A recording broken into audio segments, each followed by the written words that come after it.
Hello, welcome to the first edition of Road to State House on Better Future Production located in Fajar. This program is purely dedicated to examine the policies of various political parties in order to assist the wider voter population to make an informed choice and decision on the reality of what is presented to them.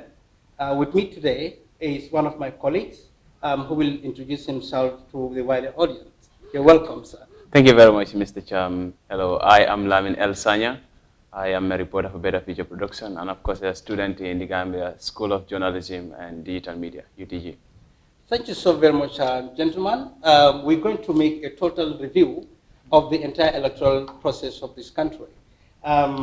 What we made to understand is that we've seen an emergence of so many political parties, including the independent candidates that have thrown their hat in the most crowded political ring.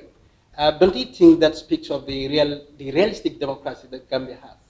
Yes, somehow it shows the kind of democracy we have. That is, too many parties emerging, which was not in the past somehow. Yeah, but this has advantages as well as disadvantages. You know, a country as small as the Gambia, we have lots of political parties and lots of individuals who are vying for the throne of presidency. So this can have positive advantages, positivities as well as negativities. What would you say to the critics that says we are overusing or we are taking advantage of the democracy that the Gambia has, and then every Tom, Dick, and Harry can present himself to say, I want to vie for presidency? This is where the limit needs to be put, because if you look at this country, many people do not understand what democracy is. A lot of people say that Gambia was undemocratic under Jammeh's era, or some would say even under Jawara's era. However, democracy was there from the beginning, although democracy was not fully implemented under Jammeh as well as even under Jawara. I personally have to say that, because the democracy is the government of the people, for the people, and the government of the people, by the people, and for the people, as defined by Abraham Lincoln. But if you look at it from the beginning, some of these were lacking. However, if you look at the situation in this country today, so many political parties have emerged, so many individuals who have nothing or no knowledge in politics, or in fact, they have no ideas on how to run a country, are emerging and presenting themselves as politicians or people who are willing to rule this country. And that is a thing which I think should not happen, because if we put strict limits to people, for example, anyone that wants to vie for the throne of presidency should have certain qualities, should have certain experience. I think that would limit that, because when we have too many political parties, I don't think that is good for this country. From my own point of view, too many political parties is not good for a country as small as the Gambia, with less than 2 million people. You've said, in your argument, you said the democracy in reality was not in existence in the previous government headed by the then president, Jammeh. Yes. Could you please substantiate some of these allegations that you just highlighted? Yes, if you look at Jammeh's government, we have some kind of dictatorship. Jammeh was somehow dictator, somehow, yes. But if you look at, there was democracy. When people say there was no democracy, I wonder, Jammeh was elected 4 times. And would that have happened if there was no democracy? We have a constitution. We had the National Assembly, in fact. We had an independent electoral commission, which was not there under Jawara. So many features of democracy were there, but the issue is it was not fully practiced. And that is a thing which everyone needs to understand, especially when you come to freedom of speech. Under Jammeh's time, people fear to speak. That is a fact. But if you look at it under Jawara's time, similar thing had happened. The likes of William Dixon Colley, he was arrested and jailed many times, arrested and charged rather many times, and all the cases he had won against the government on sedition charges and many other issues. But the democracy was under Jammeh's time, yes, that's my opinion, but it was not fully democratic. And this happens in every country in the world. There's no country in the world which is 100% democratic, including Americans. In fact, according to me, they are one of the most undemocratic countries. It is one of the most undemocratic countries in the world. So to say democracy was not under Jammeh, anyone that says that, I would not agree with that person. In your own perspective, why do you think that we have, apart from the realistic democracy that is in display in this country, the emergence of various political parties to vie for presidency, how would you describe this moment? How would I describe? Can you say that? What is the importance of the, the existence of Yes, one. the multi-party system? Yes, one. In short, It promotes political participation amongst youths because it is very important for us as Gambians to participate in the affairs that govern us, on how we are supposed to be governed. If we all sit back, if all good men sit back and do nothing, fools are going to rule us. And when fools rule us, they're going to take us to a disastrous land where no one is going to be safe. So if we as Gambians do not participate, it's going to be difficult. However, there should be a limit in terms of the creations of political parties. If you look at America, for example, I don't know, so many students who have done government in senior school who realize that anytime people talk about a democratic society or a multi-party system, they would use America as an example, United States. And in America, there are 2 political parties. In England, for example, there are 3 political parties. But in the Gambia, how many political parties are there? Just look at these countries and compare the population. It's too much for this country. In my opinion, it is too much. Other people will say it doesn't matter as long as many people are joining in politics and as long as political parties are formed, for as long as all of them, have the best interest for the people, we can vote for who we want. But in my opinion, that's too much. Thank you so very much, Lamin. We have so many political parties that have shown their interest to run for presidency, and most of them, were, considered at the IEC. Their documents were received by IEC. But along the way, we've seen, the number have been downsized. What is your take on this? Well, if you do not prepare very well, you're bound to fail. So failure to prepare is like you are preparing to fail. So in my opinion, if all these political parties, which is a good thing, many of them have been cut down in my opinion, but if they had all prepared very well, and they had all presented their documents and all the requirements that were needed, I don't think all of them would have been rejected. Majority of them would have been given the green light to go. However, we also see an error from the IEC, which is a disaster. 3 political parties were rejected. I think 3 amongst the ones which are rejected took the matter to court. So 2 of them has already won, that is GDC. Okay, I'm sorry to cut you, so we will talk about that shortly. Before we talk about the rejection of the political parties and then the subsequent filing those litigations at the court of law, we talk about what do you think is some of the critical requirements that impedes the candidature of the rejected presidential aspirants. Some of the reasons why they are rejected, they have been nullified by IEC. Yeah, according to the IEC, one of the candidates was rejected based on what they describe as forgery of documents. Some were rejected because they do not have the nomination, for example, the amount of people that's supposed to nominate them from a particular region and stuff like that, and many other reasons which the IEC has stated. Like I said earlier, if all these political parties had done their homework well and they had provided all the materials and all the requirements that were needed for them to be nominated, I think all of them would have been.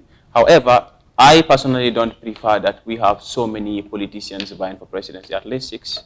That's somehow okay. But all the people who had shown willingness to run for presidency, if they had gone, brother, it's not going to be easy on December 4th. The IEC is making mistakes right now, let alone all these people have succeeded in vying for presidency.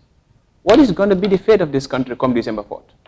Some critics have mentioned that the rejection of these many presidential aspirants is as a result of IEC's inability, to fulfill the most needed logistic requirements. That is to have a lot of to prepare a lot of ballot boxes for the presidential election. Every political party or every presidential aspirant has to pay a certain amount for the registration fees and all other stuff. I think it is the government that's supposed to fund the election. And when one says that the IEC is maybe lacking funds to provide all the things that are needed for the elections, I don't think that's possible. I don't think that's true. Because IEC has this responsibility of conducting the elections. And they cannot deny people who are, legal citizens of this country from vying for presidency just because they cannot provide the funding. I mean, it is the government's responsibility to fund it. So they should request for more funding. However, That aside, these, how to call it, these politicians who were rejected, I still blame them. Some, to an extent, that they do not do their homework well. If they did, surely they would have succeeded. However, it's not a bad thing that they were rejected somehow, because we don't need too many politicians. In your own imagination, what do you think should have been in place before they could present themselves to IEC? I mean, for example, IEC says before you become a presidential candidate, you need to have, for example, 200 people, 200 nominations from Banjul, for example, from every administrative area. You need to have all those requirements. You need to do every single thing. You have to be in the country for at least 5 years, if I'm not mistaken. I'm not very good at the constitution anyways. But these are requirements which these politicians needed to know. I mean, I cannot say I want to run for presidency when I do not even know the requirements, what it takes to be nominated to become a candidate. When I become a president, what am I going to do? You know, it doesn't make sense when you don't know what do you need in order to do something. If you have the opportunity to do that thing, how are you going to do it? Okay, we're going for a commercial break. When we come, the discussion continues.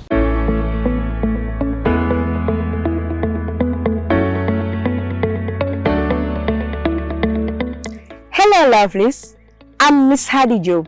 I'm super ecstatic to introduce to you to our latest talk show called The Personality. It is geared towards uplifting home growth, wisdom and impact deriving from geographical spheres.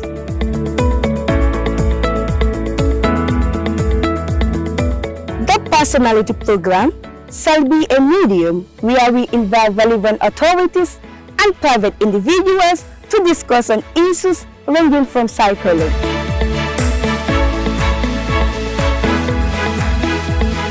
scrutinize government officials, and other untapped individuals from various demographics in the Gambia. Join me every Wednesday from 1500 hours to 1600 hours GMT at Better Feature Production to delve deeper into facts and figures.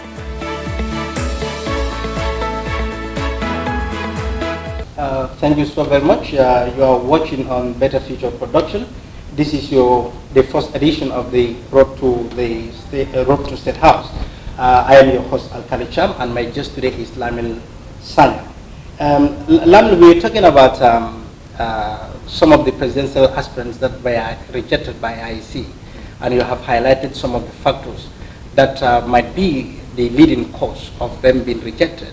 And I think currently we've seen the court of law that some of the rejected presidential aspirants have, they took this matter to before the court of law, and we've just seen recently that two political parties, that is Ismail Sisa CA and you have my party's GMC, won their case against the IEC.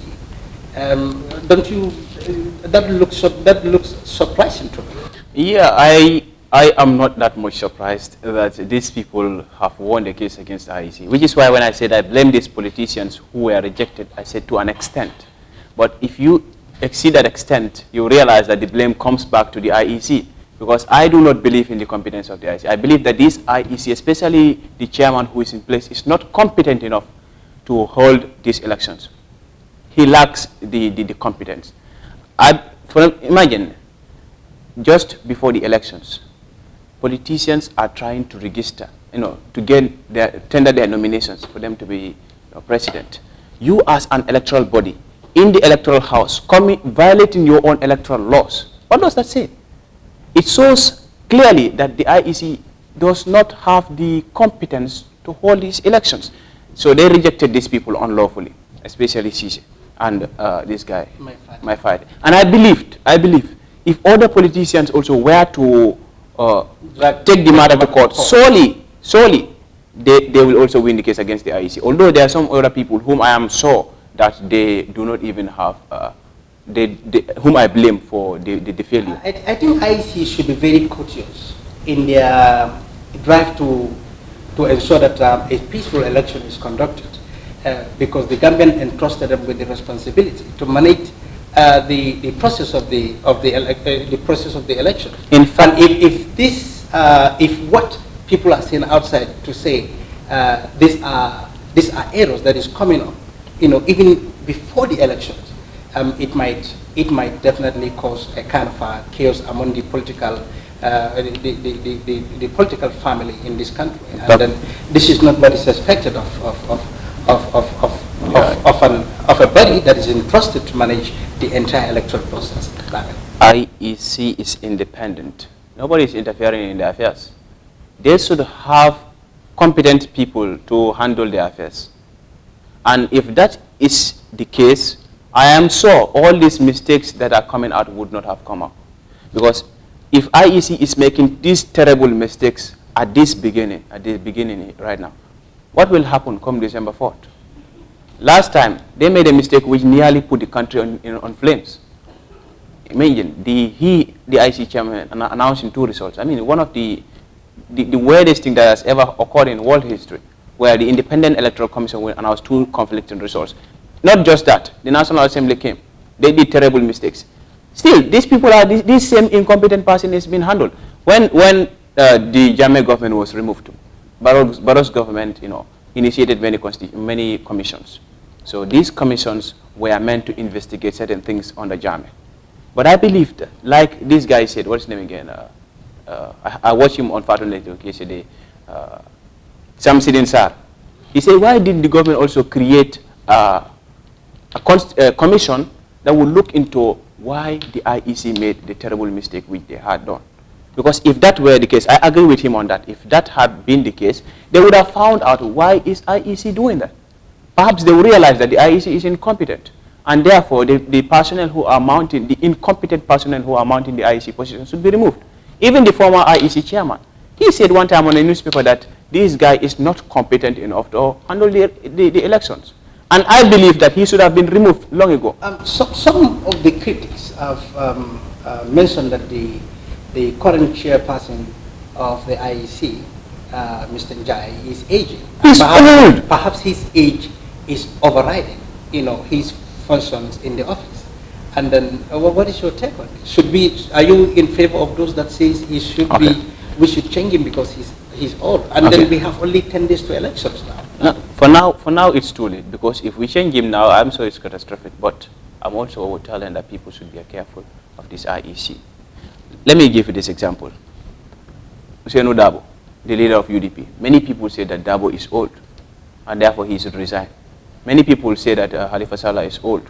And like Esafat, he said Halifa Salah's like, how do you call it, theories or whatever. Exactly. So if people are talking about these politicians who are aging and they say that they are old, what about the person who is in charge of all the political affairs in this country? In fact, the most important political affair in this country, which is election. This guy is older than almost all these politicians who are contesting for elections. But nobody is talking about him. I think that this guy should have resigned long. In fact, he should not wait to be fired. Let him resign.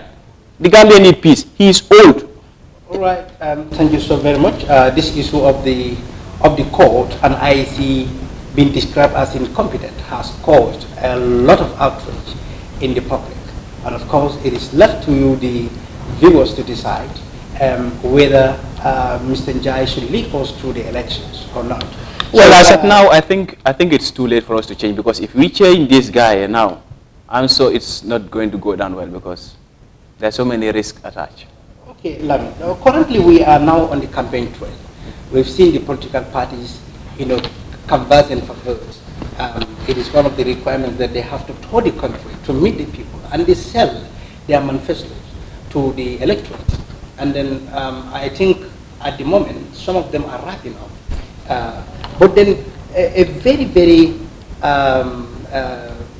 interesting and worrying reports, have emerged, which was conducted by Election Watch Committee, that they are an independent body that looks at, and they also make sure that they find out what is really unfolding, on the political platforms. And one of these things that has been emerged is hate speech, and which is described as one of the irregularities. Equally, the issue of the government vehicles being used, in political rallies, and also the presence of children at political rallies. Don't that appear interesting to you, Lana? Yes, of course it is. for the issue of people, politicians using government vehicle, that has been a tradition in this country, ranging from Jawara's era to Jame to Barrow. They are using government vehicles in political rallies. That is not a surprise, but I think it stops someday. And what was the other thing that came up? The issue of hate speech. Exactly. You know, hate speech. I think Gambians do not understand democracy still. And it's particularly freedom of expression. You have the right to express your views, but do it respectfully. You don't have the right to encroach on anyone else's right. If I think that this politician is good enough to rule this country, he is the best person, to run this country, that doesn't mean I should insult other people or people who differ with me in an opinion. No ways.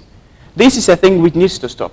And I believe it is because people are trying to abuse the freedom of speech, because they do not even understand what it is. Politics is not about insults. It's not about hate speech. It's not about, lambasting and castigating one another. You have an idea. You have, a view on how you want to rule this country. Sell that. If people, if we have people who agree with you on that, they can buy it. They can follow you. They can even vote for you. But you do not have the right to insult other people. That's a wrong thing. That's a thing which is, very much disappointing. And one thing also I see is that there are some politicians in the political arena who are not selling their agendas, but they are busy castigating and lambasting other politicians. This is ridiculous. I mean, you are people who should lead by example. But if you are busy speaking on things that makes no sense, rather than focusing on issues that are of national interest, what do you think where do you think you're going to take this country to? I mean, people are following you. We look at politicians, we see what they do. For us, for example, us individuals, ordinary citizens, the person we look up to, if he does something, we think it is right. We tend to follow. But if you do something negative, what do you think the people that are following you will do? I've seen a report elsewhere that also says that some of the candidates are busy giving monies to their sympathizers, and some would even attempt to buy votes from the electorate. And to me, this likely compromises the electoral process of this country, because we should leave every Gambian to himself or her to decide whom I should give my votes to. Presenting the monies to them is a form of subjecting them to corruption, and which is not in the best interest of our country. So these are all very very worrying issues that are emerging on our political spectrum, and I believe it is high time for us to put a stop to it, or to advocate to put a stop to this kind of irregularities. Yeah, I stand to be corrected on this, but in my opinion, the set of people who are most corrupt in every society are the politicians. And these politicians, most cases, they look for their interest. So whatever that they want to achieve, it doesn't matter whether it is right or wrong. They just use whatever means they can just to achieve that. They want to become president. Every politician here wants to rule the country. I am so.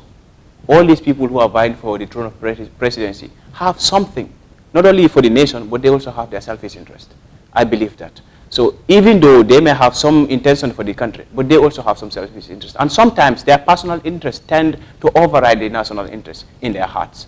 And I believe this is why some of them would engage in these, treacherous activities.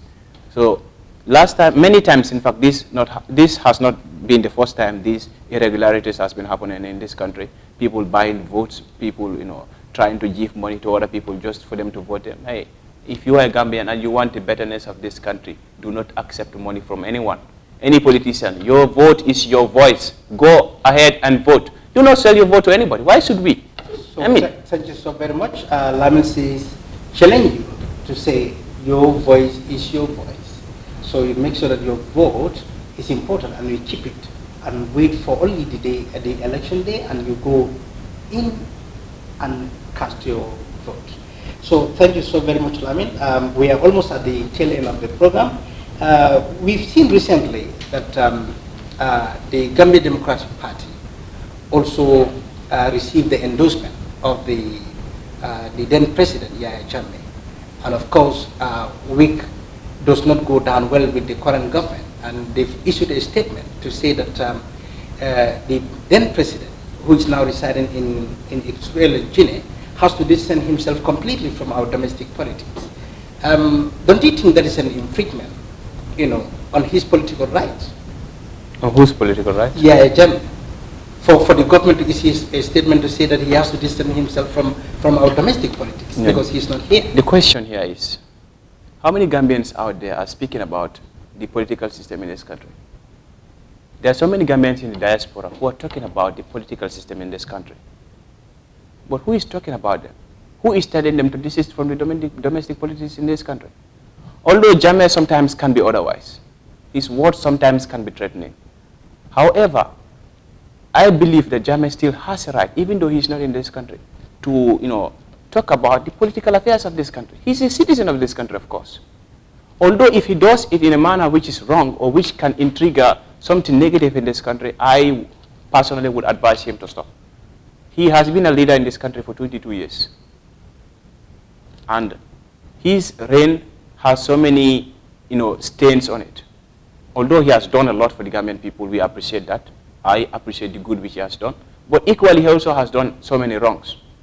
And we as Gambians need to acknowledge the fact that he has done some good, and we need to respect that. He has done some errors, and Jammeh needs to accept those errors and correct them. But to say that Jammeh should not interfere in the Gambian politics, I don't see the logic. Barrow initially was not talking when Jammeh spoke the last time. I think he was talking about UDP. He didn't say anything. But when Jammeh lambasted him the last meeting, then he had the guts to speak, because it does not go down well with him. Politicians, they don't mind for as long as you're castigating their opponents. They don't mind for as long as you're doing bad for their opponents. But as long as you turn on them, you speak bad on them, or you're trying to expose them, then there is the problem. For example, if you look at other countries, let me give you America, for example. They claim to be the champions of freedom of expression.